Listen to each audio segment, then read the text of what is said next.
Is that a pretty picture or what? That's a silky katana boy. That is a Gransfors Brooks small splitting axe. And that is the Les Stroud Wetterlings Bushman axe. Yeah, we're gonna have some fun with that.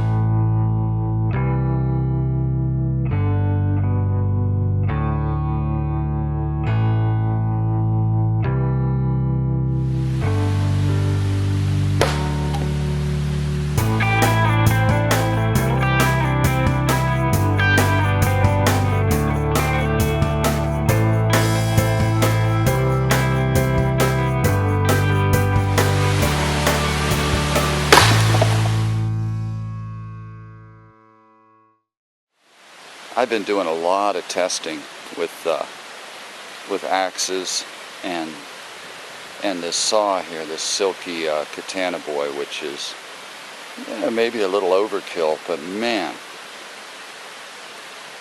you go through these logs so nicely.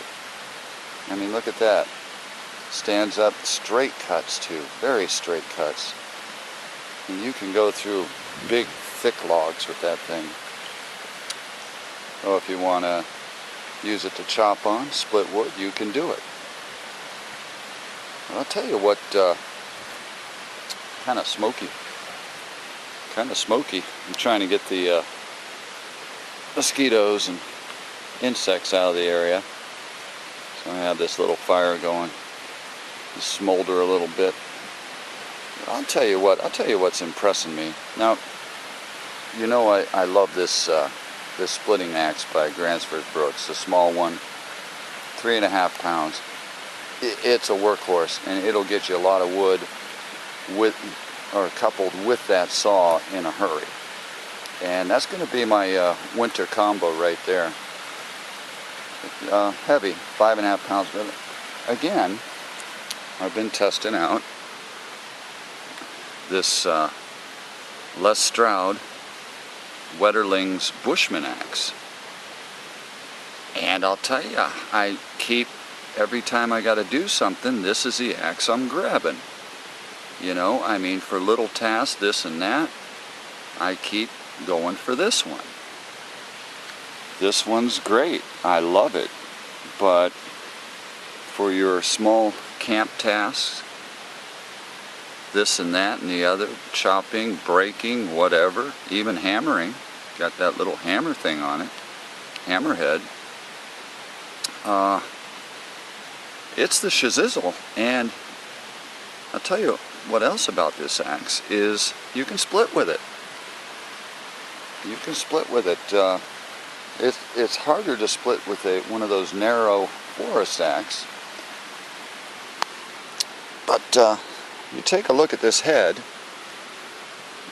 I'll put it like this. Bam. Now, look at this head. That was made for splitting. Look at that thing. The only thing about it is the head only weighs 1.6 pounds. So there's not a lot of weight there. The handle's 22 inches, and that's okay. You can grab it with two hands, and you can put a little bit of force behind it.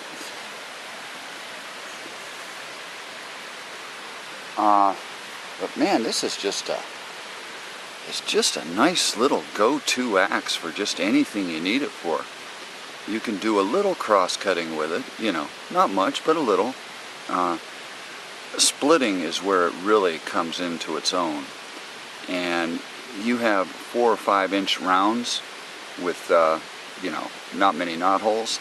You're going through it in one hit with this I keep wanting to call it Les Nessman, the Les Nessman axe, WKRP, and no, Les Stroud, who is about the only dude on any of those shows that I really like. The other ones are just laughable.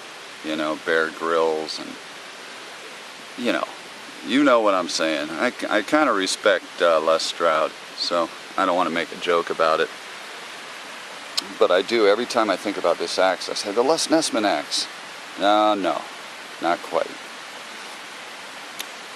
One other tidbit of information that I'll tell you, this axe, the Les Stroud axe, weighs 39 ounces, about 2.5 pounds. The small splitting axe by Gransfors weighs 3.5 pounds. And it's an inch longer, 23 inches. That, I'll tell you, I really love that axe. I really do. But it's for one purpose. You know, you're going to split with it, and that's all it's for.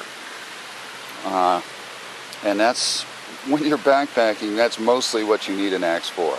Okay? Splitting wood, especially in the winter. Keep that wood pumping and get your fire going so you can stay alive. But this axe is so handy. You can use it like a hatchet, even though it's a little bit big for a hatchet, but I was using it one-handed. You know, I was holding branches and chopping it with this thing, chopping, breaking.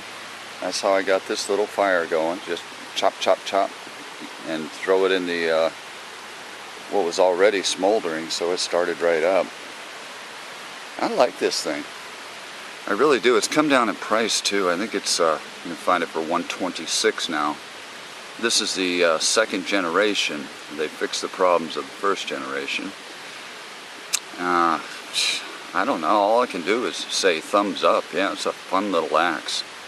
It really, and there is something special about having an axe out here in the woods. That a knife just, it's not as capable.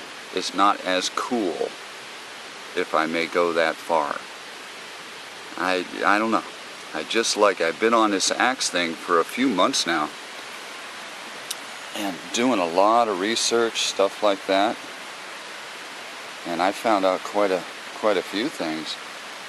Some things you just have to find out for yourself, and that's what I did. I have another axe at home I didn't bring out, and I think that's on one of my videos. The Scandinavian Forest axe by Gransfors, and that's 25 inches and 2 3/4 pounds. It doesn't do the work that these two do, because it doesn't split as well as these two do. I like it. I'd go so far as to say I love it, but you have to have, if you're going to bring an axe out into the woods, and you're going to spend a couple, 3-4 days like I do, your axe has to have capabilities, okay? And if you get a little forest axe with a little thin head, sorry, Charlie. That's made for one purpose only. That's made for cross-cutting. Yeah, you could chop a little bit, but it really isn't. Compared to this Les Stroud, forget it. Les Stroud blows it away.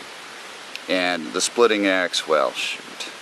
I mean, that's just a wonderful, wonderful. I mean, the wood explodes, and then big ones too. I was doing 7 and 8 inch rounds up here, one hit, and just pow. It was wonderful. It was a good man experience. So, and I'm going to continue to use these axes. But those are just some of my thoughts right now. I mean, I'm not a reviewer or anything like that, but I'm really turned on by these axes. And that silky saw is the shit too. I might try the smaller one. It's I'm not even sure. I think it weighs 1 pound. This one weighs 2. Probably not as capable, but probably pretty good. But you just don't know until you try it, and then you know. This one I can do massive work with, and that axe I can do massive work with. The two together are 5.5 pounds. I'm going to carry them in the winter. That I'll tell you that right now. It's July right now. In winter time, when I need a lot of wood, and I don't want to spend all day cutting wood and chopping wood and splitting wood, I'll be using this setup right here. I just had to buy this thing though. Wetterlings Les Stroud Bushman axe. You remember all those words, not easy. That's a fun little axe too. And it just has a lot more capabilities than the forest axe. It really does. If you're going to spend 120, 130 bucks, this beats the small forest axe and the Scandinavian forest axe all to hell. You heard it from me. If you bought one of those small forest axe and you like it, okay, you know, that's cool. But it ain't going to touch this axe here. It just won't. And they're relatively the same size. This is a little heavier. The handle is, you know, a couple inches longer. But, I mean, whew, that I don't know what else to say.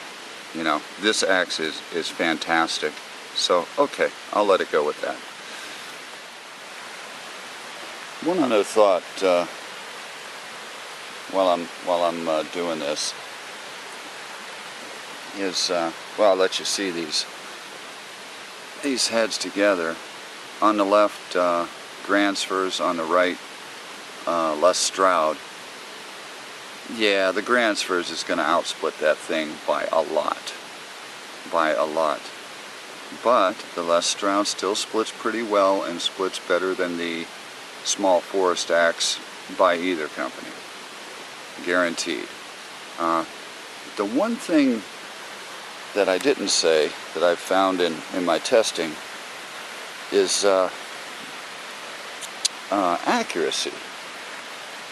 When you're splitting, accuracy is key. More so than when you're cross-cutting. Now, it has its place in cross-cutting too, but it's more important when you're splitting. And as far as accuracy goes with these two, they both have straight handles, so they're going to be more accurate than a curved handle axe for sure. We can get into a debate, but I've tried them. I know what's more accurate and more not. Which is the more accurate between these two axes? Anybody have any guesses? Okay, well, I'll tell you. The Gransfors is far more accurate. And I believe the reason for that is it's just heavier. I don't think it's aligned any straighter or anything like that. It's just heavier and it's more accurate. The Les Stroud, you know, by its very nature, it's a smaller axe, and let's see if I can get a little close up here. It's a smaller axe and it is not as accurate.